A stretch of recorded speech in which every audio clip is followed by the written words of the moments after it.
আসসালামু আলাইকুম খইয়া আমি শুরু করলাম দিন টিএটি জয়নাল ভাইয়ের সবাই সালাম নিন শুভ সকাল খইলাম আমি সকল বন্ধুরে সামনে আর কুরবানি ঈদ হুনো সকলে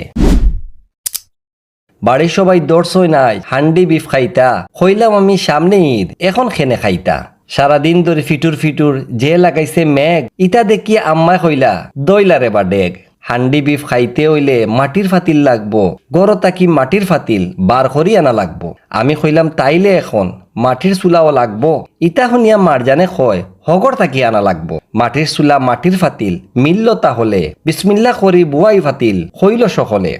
মাটির চুলাত আগুন জ্বালানি হইলাম না কত কষ্ট আগে বেটিন্তর চিন্তা করিয়া ওই যার মাথা নষ্ট একে একে দিলাম আমি মাংস আদা রসুন সিরিয়াল মতো দিলাম আবার জিরা বাখর লবণ হলুদ মরিচ ধনিয়া গুড়া দিলাম রে বাই শস্য তেলে না মাখাইলে মজা হইব চাই গরু মুরগি হাঁসের মাংস খাইতা যদি চাই ঐতিহ্যবাহী নিশিতা ফুডসের পণ্য আনাত যায় গুণে মানে স্বাদে গন্ধে তারাই এখন দেশ সেরা সিলেটি পণ্য কিনে হৌদন্য নিশিতা এখন সবার সেরা রানতে গিয়ে সজল রেহান হয়ে গেল ফেরেশান আমি কইলাম চিন্তা করিও না মজা হইল আল্লাহর দান মজা করি রানলাম আমরা আজ সারা দিন কুরবানির আগে বাগে সবাই শুভেচ্ছা নিন বালা যদি লাগে আমার রান্না বাড়ার দিন মায়া করি দয়া করি একটা শেয়ার দিন।